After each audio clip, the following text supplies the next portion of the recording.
Welcome back. Or, if this is your first time, welcome. In 1958, Havana had more brothels per capita than any city in the Western Hemisphere. The American mob controlled most of them, and a mid-tier operation could clear $33,000 a week in today's money, after paying off the cops, the casinos, and Batista's secret police. Then Castro took power, and it all collapsed in 72 hours. Tonight, I'm going to show you exactly how that machine worked. The money, the bribes, the women, and what happened when the bill came due. You'll learn what it cost to buy a Havana police captain. You'll learn the token system that kept women in permanent debt. And you'll learn the one mistake that got American operators killed. But I'll save that for when we're deeper in. But what does it cost to build a kingdom in someone else's revolution?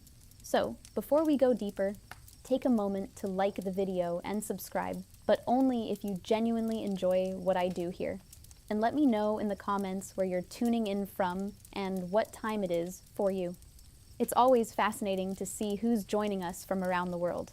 Now, dim the lights, maybe turn on a fan for that soft background hum, and let's ease into tonight's story together. It's 2 a.m. and there's a problem at the door. One of your girls, Marisol, is arguing with a client. American, drunk, Navy from the haircut, says she stole $40 from his wallet. Your doorman Paco is looking at you. The sailor is getting loud. Other customers are watching. You walk over, keep your voice calm, ask what seems to be the problem. The sailor says she took his money, 2 20s, now he's got nothing. You glance at Marisol. She's not making eye contact. That tells you everything. You tell Paco to take the gentleman to the bar, drinks on the house, hand him a 5. The sailor hesitates, but free rum wins out. He follows Paco. You grab Marisol by the elbow, not hard, but firm, and steer her toward the back hallway. Marisol arrived 8 months ago. Your guy Raul found her in Pinar del Rio, tobacco country, working her father's failing farm. She was 19. Raul spent 3 weeks courting her, promised her a job as a seamstress in Havana, promised marriage eventually. She believed him because she needed to believe something. The first week in Havana, Raul manufactured a crisis, a gambling debt he owed to dangerous people. He told her he needed $200 or they'd kill him. She had nothing. So he introduced her to you. You remember her first night. She couldn't look at the clients, couldn't speak. Rosa had to walk her through everything. By the second week, she'd learned to smile. By the second month, she was one of your steadiest earners. The scar on her shoulder, she told clients it was a kitchen accident. You knew it was from her father. Now she's stealing, testing boundaries, and you have a decision to make. But before we get to what happens next, let's talk about how you got here. Running a 12-woman operation in Vedado, the new money district where the Americans built their hotels, 2 blocks from the Riviera, paying off a police captain named Hernandez, and learning the first rule of Havana: every pleasure has a price, and the bill always comes due. You came to Havana in 1954 from Miami. Your uncle had Tampa connections. He'd worked for Santo Traficante when the mob was consolidating the Commodore Hotel. He got you a job as a pit boss at the Sans Souci Casino. Blackjack, nothing fancy. You were good with numbers, kept your mouth shut, and that's what mattered. Then you met Meyer Lansky at a private game in the Nacional. He was looking for someone to manage a side business, a casa de cita, a high-end brothel near the Riviera, not inside the hotel. That would be gauche, but close enough that high rollers could walk 2 blocks and find what they wanted.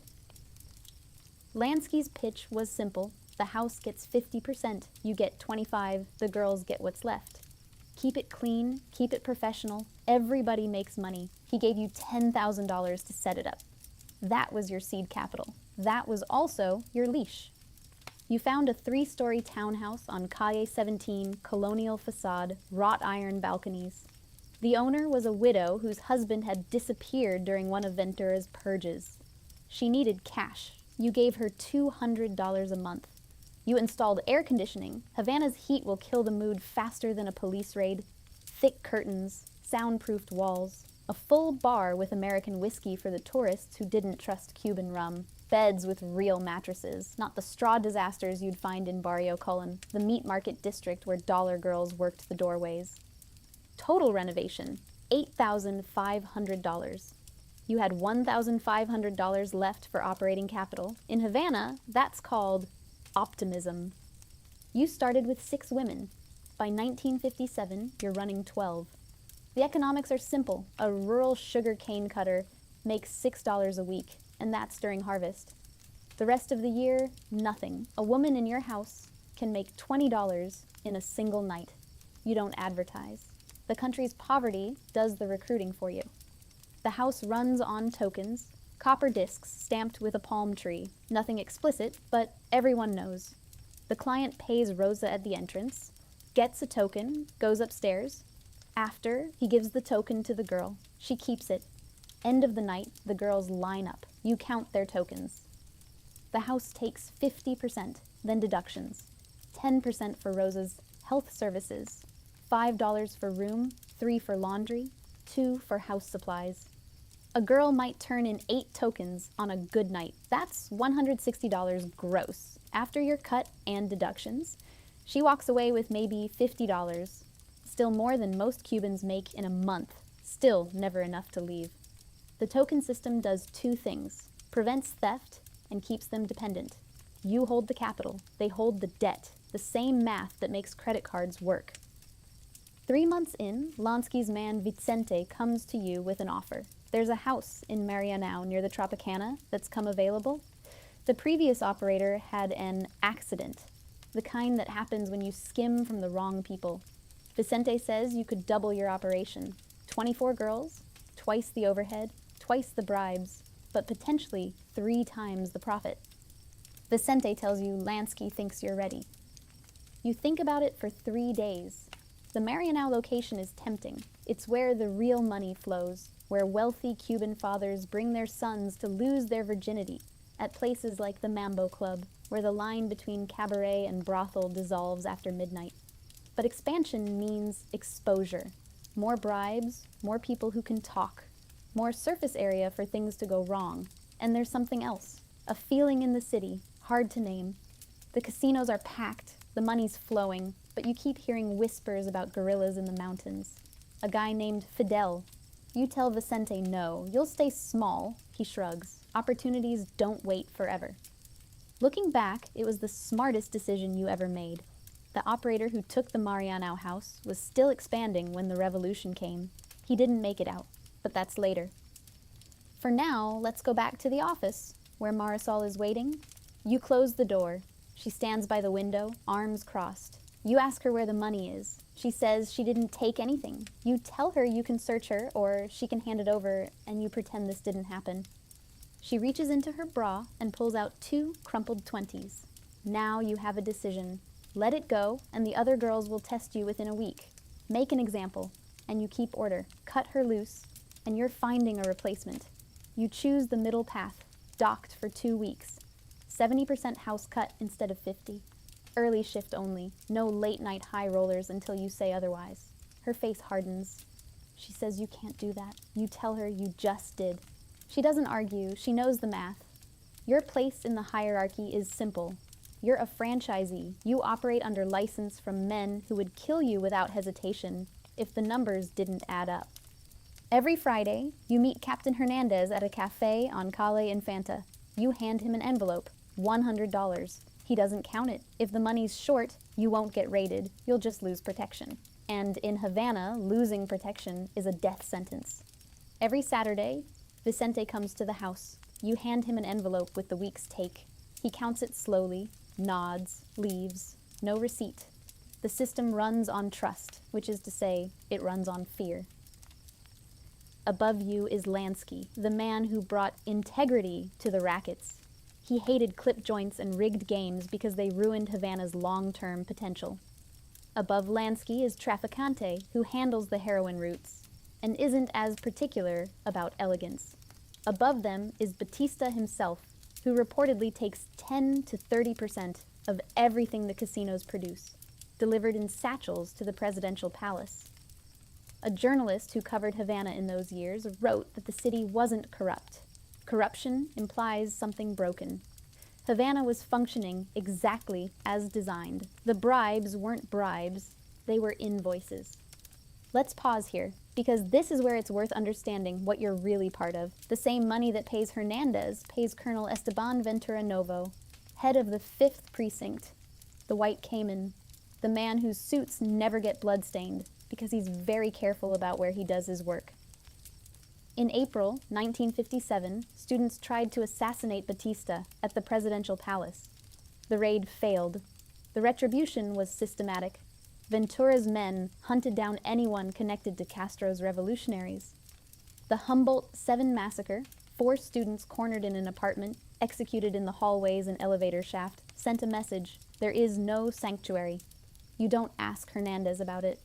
But one night, after you hand him the envelope, he tells you anyway. He says, you know why we do it this way? If you give them a trial, they become martyrs. If you make them disappear, they become ghosts. Ghosts can't organize. You nod. What do you say to a man who kills for the state? You don't torture, you don't kill, but every dollar you pay funds the apparatus. Every envelope keeps the machine running. How much of that did you think about at the time? Probably not much. You had tokens to count. By October 1958, you're clearing $3,000 a week.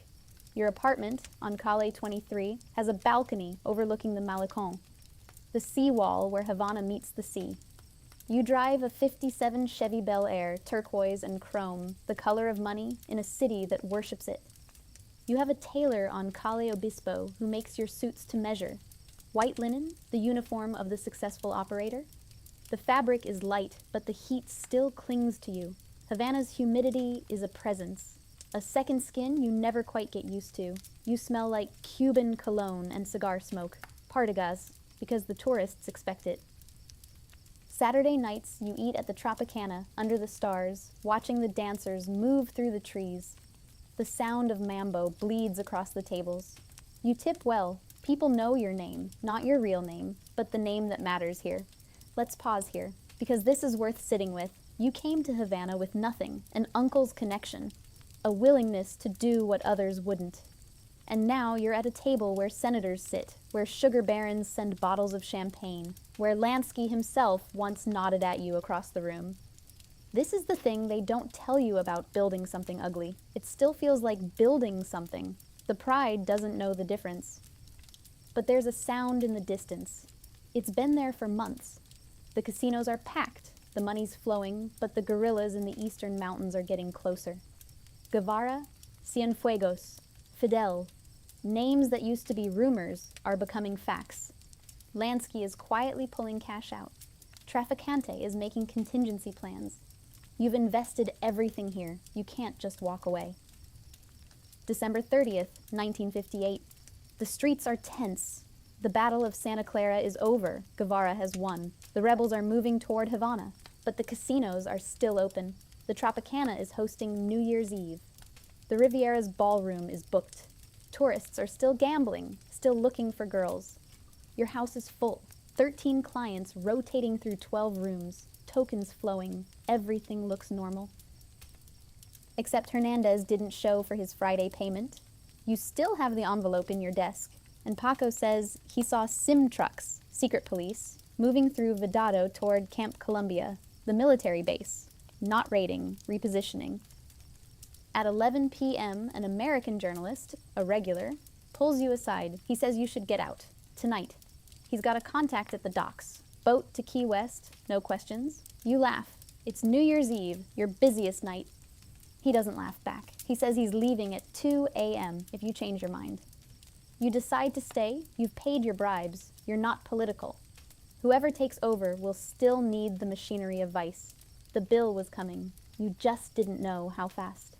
December 31st, 3 a.m. Paco pounds on your apartment door. The man is gone. Batista fled to the Dominican Republic with suitcases full of cash. It's over. You throw on clothes and drive to the house. The streets are chaos. People pouring out of buildings, shouting, crying, celebrating. When you get to Calle 17, the front door is open. The girls are gone. Rosa is gone. Paco stayed to tell you, but now he's leaving too. He says he's sorry. He has a family. You go inside. The waiting room is trashed. Bar smashed. Someone took the liquor. Someone took the cash box. Your office. Desk drawer open. The envelope with Hernandez's bribe, gone. The ledger, gone. The safe, empty. Outside, a crowd is forming, moving through Vedado, identifying the collaborators' buildings, the mob fronts, the American businesses. You leave through the back. By noon, the casinos are being looted, slot machines dragged into streets and smashed. The Riviera, Lansky's temple, is stormed by revolutionaries who release pigs into the lobby. Pigs running across deep pile carpets and marble floors. On January 3rd, you bribe a fisherman to take you to Key West. It costs everything you have left. $800, your watch, the title to the Chevy you abandoned at the docks. You arrive in Florida with 2 suitcases. Everything you built is gone. Hernandez was executed in March 1959. Revolutionary Tribunal, crimes against the people. They shot him at La Cabana, the old Spanish fortress they'd turned into an execution ground. Ventura fled to Miami, died there years later, never facing trial. Batista lived in exile in Spain. Lansky moved operations to Vegas and the Bahamas. Traficante got arrested, spent months in a Cuban jail, then was released and went back to Tampa. The bosses survived. The operators survived, if they were smart or lucky. Marisol didn't make it out. In February 1959, the new government began rounding up women from the Vedado houses. The revolutionaries called it rehabilitation. They sent them to farms outside Havana, re-education camps where former prostitutes learned to cut sugar cane and attend literacy classes. The same cane fields Marisol had escaped 3 years earlier. She died there in 1961. Tuberculosis, according to the records, though the records from those camps aren't reliable. She was 22. You found out years later from a Cuban exile in Miami who'd known Rosa. He told you over drinks at a bar on Calle Ocho. You bought him another round. You didn't say anything. What does it cost to build a kingdom in someone else's revolution? You're in a Miami hotel room in January 1959, starting from zero, and you already know the answer. The bosses kept their money, the operators kept their lives, the women paid the bill.